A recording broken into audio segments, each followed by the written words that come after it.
On the afternoon of December 5, 1945, 5 U.S. Navy training planes prepared for a routine navigation exercise over the Atlantic Ocean.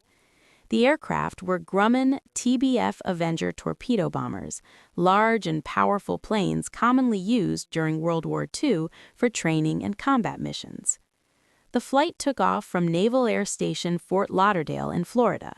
The training exercise was known as Navigation Problem Number 1, a standard mission that many pilots had completed successfully before.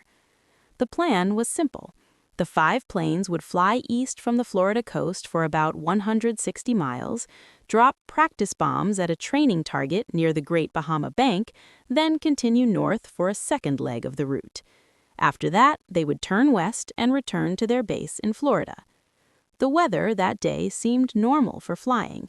The sky was partly cloudy, the wind was moderate, and visibility was good. Nothing about the mission suggested danger. Inside the cockpits were 14 young naval aviators, students and trainees learning navigation over open water.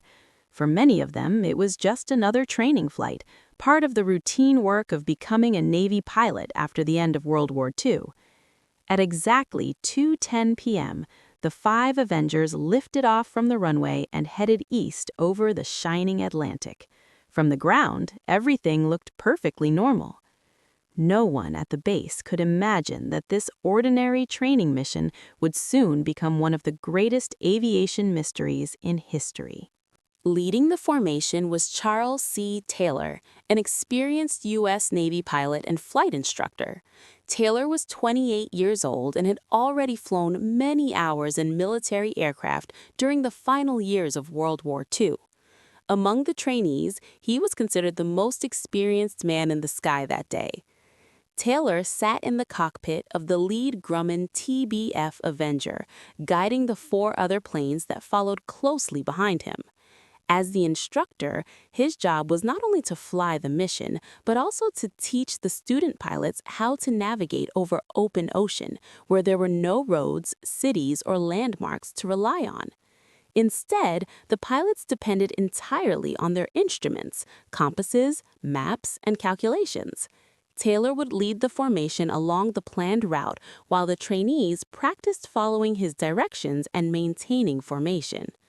Before takeoff from Naval Air Station Fort Lauderdale, the mission briefing had been clear and simple. The route was well known, and many pilots at the base had flown it dozens of times without any trouble. To everyone watching from the ground, the flight looked completely routine. With an experienced instructor like Taylor leading the group, there seemed to be little chance that anything could go wrong. But once the planes were far out over the vast Atlantic Ocean, something unexpected would begin to happen, something that even an experienced pilot like Taylor could not easily explain. After leaving the runway of Naval Air Station Fort Lauderdale, the 5 training planes climbed steadily into the afternoon sky. One by one, the Grumman TBF Avenger aircraft formed a tight formation behind their leader, Charles C. Taylor. Below them stretched the endless blue waters of the Atlantic Ocean. As the formation headed east, the Florida coastline slowly disappeared behind them, replaced by nothing but open sea and scattered clouds. This part of the mission was designed to train young naval aviators to navigate without visual landmarks. Over land, pilots could use rivers, roads, or cities to guide them, but over the ocean, the situation was very different. The sky and water looked almost identical in every direction, creating a vast, featureless horizon. The pilots relied completely on their instruments, especially their magnetic compasses, to determine direction. Using maps and calculations, they followed the planned route toward a bombing practice area near the Great Bahama Bank, a large underwater plateau known for its clear, shallow waters. Soon, the pilots reached the training target. Following instructions, they performed their bombing practice, dropping small practice bombs toward the designated target area. The exercise went smoothly, just as it had on many previous training flights. With the first part of the mission completed, the formation prepared to continue the next stage of their route, flying deeper over the ocean before eventually turning back toward Florida. At this point, everything still seemed completely normal. But far from land, surrounded by nothing but sky and water, the pilots were about to face something no one expected. After completing their bombing practice near the Great Bahama Bank, the 5 Grumman TBF Avenger aircraft began the next part of their training route. According to the flight plan, they were supposed to turn north and then later head west back toward Naval Air Station Fort Lauderdale. For a while, everything seemed normal. The formation continued flying over the open Atlantic, maintaining their positions behind their leader, Charles C. Taylor. But then, something unexpected happened. Around 3:45 p.m., radio operators at the base suddenly heard a strange transmission from Taylor. His voice sounded uncertain and confused. He reported that something was wrong with his navigation. Taylor told the control tower that he was having trouble determining his position. The ocean below did not look the way he expected, and he was no longer sure which direction they were flying. At first, the instructors on the ground believed it might simply be a minor navigation mistake. Training flights sometimes drifted slightly off course, and the solution was usually simple: turn toward the west and fly back to the Florida coast. But Taylor's next message made the situation far more alarming. He reported that he could not find land anywhere around them. Even worse, he said that his compasses were no longer giving reliable readings. Somewhere over the vast Atlantic Ocean, the experienced instructor had lost his sense of direction. And for the 5 planes flying together in formation, that meant one terrifying possibility: they might all be lost. As confusion spread among the pilots, the situation became even more frightening. Charles C. Taylor radioed another alarming message to the control tower at Naval Air Station Fort Lauderdale. He reported that both of his compasses had stopped working correctly. For a pilot flying over open ocean, a compass was one of the most important instruments in the cockpit. Without it, determining direction became extremely difficult. Over the sea, there were no roads, mountains, or cities, only endless water stretching in every direction. Inside the cockpit of his Grumman TBF Avenger, Taylor tried to compare the compass readings with the position of the sun and his flight calculations, but nothing seemed to match. The directions he expected did not make sense anymore. Soon, the other pilots in the formation began reporting similar confusion. Some of them believed they were flying over the Florida Keys, while others thought they were somewhere above the Bahamas.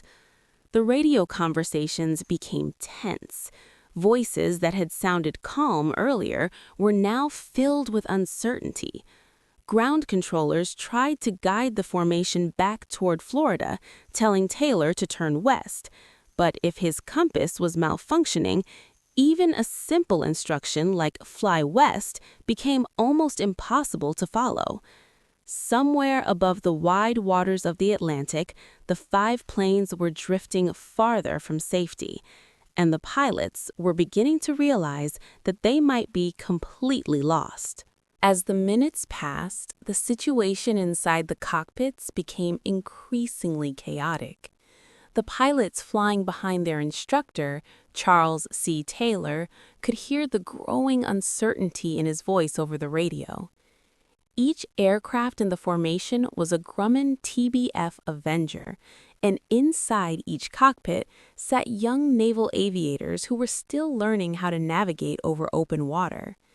They depended heavily on their instructor to guide them back safely. Some of the trainees began suggesting that they should simply fly west until they reached land. If they were somewhere east of Florida, flying west would eventually bring them back to the American coastline. But Taylor was no longer sure where they were. At one moment, he believed the formation might be flying above the Florida Keys. If that were true, Turning west could send them deeper into the Gulf of Mexico, making the situation even worse. The radio conversations grew tense. Some pilots sounded calm, but others were clearly worried. They could see nothing around them except endless ocean and scattered clouds.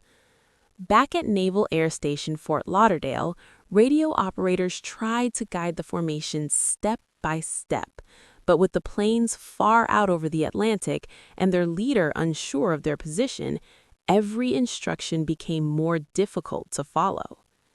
High above the water, the 5 planes continued flying together. But inside the formation, confusion was growing with every passing minute. As the flight continued over the endless Atlantic, the confusion among the pilots only deepened. Over the radio, Charles C. Taylor sent another message to the controllers at Naval Air Station Fort Lauderdale, and this time his words sounded even more disturbing.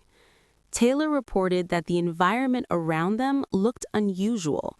According to his transmission, the ocean below did not appear the way it normally should. The color of the water seemed strange, and the sky above them looked unfamiliar. In one message, he reportedly said that everything looked wrong, as if they were flying over a place he did not recognize. Inside the cockpit of his Grumman TBF Avenger, Taylor tried to make sense of what he was seeing. He scanned the horizon again and again, searching for islands, ships, or any recognizable landmark, but there was nothing. Some of the other pilots began reporting similar uncertainty.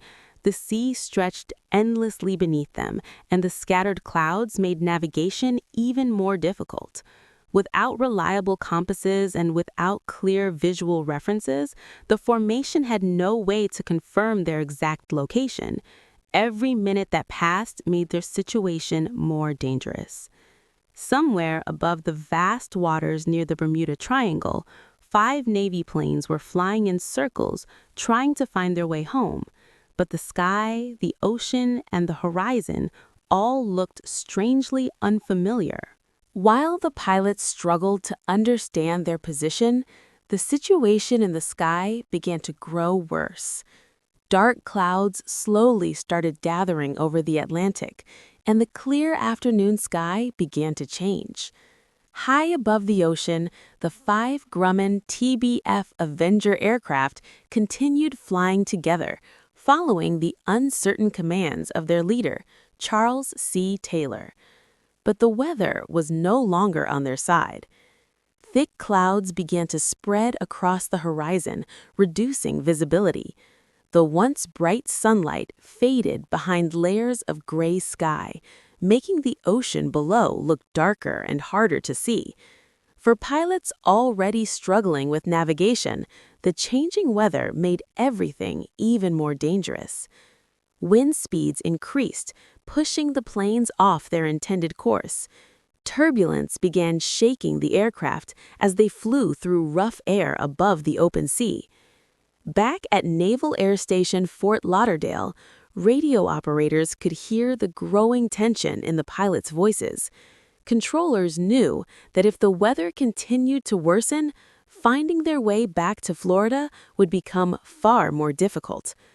Without clear skies or working compasses, the pilots now faced 2 problems at once: getting lost over the ocean and flying into deteriorating weather. Somewhere over the darkening waters near the Bermuda Triangle, 5 Navy planes continued searching for the right direction, but the sky was closing in around them. As darkness slowly approached and the weather continued to worsen, the radio traffic between the pilots and the ground became increasingly urgent. From the sky, Charles C. Taylor and the other pilots repeatedly tried to contact the control tower at Naval Air Station Fort Lauderdale. Their voices over the radio sounded tense and uncertain. The 5 Grumman TBF Avenger aircraft were now far from land, and the pilots were desperately trying to understand where they were. The radio operators on the ground attempted to guide them step by step, giving instructions such as turning west or flying toward the setting sun. But with malfunctioning compasses and poor visibility, even simple instructions became difficult to follow. At times, the radio signal became weak or filled with static. The distance between the planes and the base, combined with the worsening weather, made communication unstable. Messages overlapped as different pilots tried to speak at once. Some of the trainees suggested that they should break formation and fly in different directions to search for land, but Taylor insisted that the group stay together, believing that their best chance of survival was to remain in formation. Meanwhile, the ground controllers attempted to reach other stations along the coast, hoping someone else might pick up the signals from the lost planes somewhere over the Atlantic. But the voices coming through the radio were becoming more desperate with every passing minute. Somewhere in the vast skies near the Bermuda Triangle, 5 lost aircraft were calling for guidance, while the world below tried desperately to find them. Hours passed as the 5 Grumman TBF Avenger aircraft drifted over the endless Atlantic, their pilots still struggling to determine their exact location. With each passing minute, one pressing danger grew ever closer. Fuel was running low. Inside the cockpits, the young naval aviators began to calculate how much longer they could stay in the air. Some of the planes were already approaching critical levels, with gauges warning that they had only minutes of flight left if they did not find land soon. Taylor, the experienced leader, radioed once again to the base at Naval Air Station Fort Lauderdale, explaining the gravity of the situation. "We're running low on fuel," he said, his voice calm but tense. Every second counted, and a single mistake could mean disaster for all 5 planes. The pilots knew that over the open ocean there was no place to land safely, unlike over land where a small airstrip or even a cleared field could provide refuge. The Atlantic offered only endless water. Ditching into the sea was the only option, and it was extremely dangerous in large, heavy torpedo bombers. As the planes circled over the deep blue waters, the tension inside each cockpit was palpable. Every pilot was aware that they were running out of time, fuel, and options. Far below, the waves stretched endlessly, hiding any safe landing place. Above them, dark clouds threatened storms, and their compasses were unreliable. The lost flight faced a grim reality. Without quick resolution, the ocean could become their final destination. With fuel levels critically low and the sun beginning to dip toward the horizon, Charles C. Taylor made a grim decision. The formation of 5 Grumman TBF Avenger planes could no longer continue wandering aimlessly over the open Atlantic. They had to prepare for a water landing, known as ditching, into the vast, unforgiving sea. Taylor radioed the final instructions to his fellow pilots: stay together, maintain formation, and get ready for an emergency landing in the water. Panic was held at bay by discipline. These were trained naval aviators, and they knew that sticking together offered the best chance of survival. Ditching a heavy torpedo bomber was no simple task. The pilots had to reduce speed, lower flaps, and approach the waves carefully to avoid breaking the fuselage.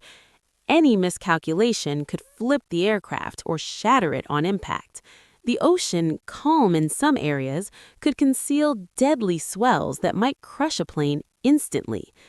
As they descended, radio transmissions carried through static, filled with tense coordination. Taylor tried to reassure his team, but even he knew that they were entering a situation from which few returned without injury, or at all. Below them, the endless waters of the Bermuda Triangle awaited. The decision had been made. There was no turning back. For the 5 planes and 14 men on board, survival now depended on skill, luck, and the mercy of the open ocean. As the 5 Grumman TBF Avenger planes prepared to ditch into the Atlantic, a tense silence fell over the radio. Every word carried weight. Every second mattered. At 5:10 p.m., Charles C. Taylor sent what would become the infamous final transmission. "We can't find land. We can't even see the sun. Everything looks strange. We are running out of fuel. "We are all going down together." The message was crackling through static, fading in and out as the planes drifted farther from Florida and deeper into the mysterious waters of the Bermuda Triangle. Shortly after, the radio went silent. Attempts to reach the formation yielded only static, faint bursts of signal, and then nothing at all. The last words of the experienced instructor echoed through the minds of the operators at Naval Air Station Fort Lauderdale, a chilling reminder of the unknown. At that moment, somewhere above the deep Atlantic, the 5 planes vanished from radar, leaving behind only questions and a growing sense of dread. The world would never hear from Flight 19 again. The disappearance of Flight 19 sent shockwaves through the U.S. Navy. Within hours, one of the largest search operations in history was launched, involving ships, aircraft, and countless personnel scouring the Atlantic Ocean for any trace of the lost planes. Rescue teams combed thousands of square miles of open water, from the Florida coast to the Bahamas, hoping for a miracle. Pilots flew in grids, scanning the waves for wreckage or survivors, while ships patrolled the surface below. The Navy spared no resources. Radios and telegraphs worked overtime, sending messages to nearby stations and ships. Each hour that passed without news deepened the anxiety of the families and the military alike. Despite the massive effort, the search yielded almost nothing. No planes, no debris, no bodies, only the endless expanse of ocean. Even after days of searching, the mystery only grew. The disappearance became a national sensation, and Flight 19 entered history as one of the most baffling aviation enigmas. It wasn't just a lost flight, it was a vanished squadron, swallowed by the Atlantic, leaving the world with a chilling question: what really happened over the Bermuda Triangle? As the Navy's massive search for Flight 19 continued, a rescue aircraft was sent to locate the missing squadron. This plane was a Martin PBM Mariner, a large seaplane designed for long-range patrols and search and rescue missions over the ocean. Tragically, the Mariner itself disappeared while searching for the lost Avengers. Reports from the time suggest that the aircraft never reached Flight 19 and that no distress signals were received from it either. This second disappearance shocked the Navy and the public. Now, not only was the original squadron missing, but even the planes sent to rescue them had vanished without a trace. The ocean seemed to swallow anyone who ventured too far into that region. Wreckage, bodies, and explanations were nowhere to be found. Every attempt to locate the planes only deepened the mystery. The event cemented Flight 19 and the Mariner's disappearance as the cornerstone of the legend surrounding the Bermuda Triangle, a place where the rules of navigation, weather, and even reality seemed to defy explanation. Despite days of searching and countless resources devoted to the mission, neither Flight 19 nor the rescue Martin PBM Mariner were ever found. No wreckage, no survivors, and no clues emerged from the vast Atlantic. The disappearance of the 5 Grumman TBF Avenger planes became one of the most enduring mysteries in aviation history. Experts debated what could have happened: compass malfunctions, pilot error, sudden storms, or even the unknown forces often whispered about in the Bermuda Triangle. Over the decades, the story of Flight 19 inspired countless theories, from scientific investigations to legends of supernatural phenomena. Books, documentaries, and articles continue to explore the fate of those 14 young aviators and their experienced leader, Charles C. Taylor. To this day, the Atlantic holds its secrets tightly. The vanished planes remain a haunting reminder of the ocean's vastness and the fragility of human technology. Flight 19's disappearance is more than a story of lost aircraft. It is a tale of mystery, fear, and the unknown that has never been solved.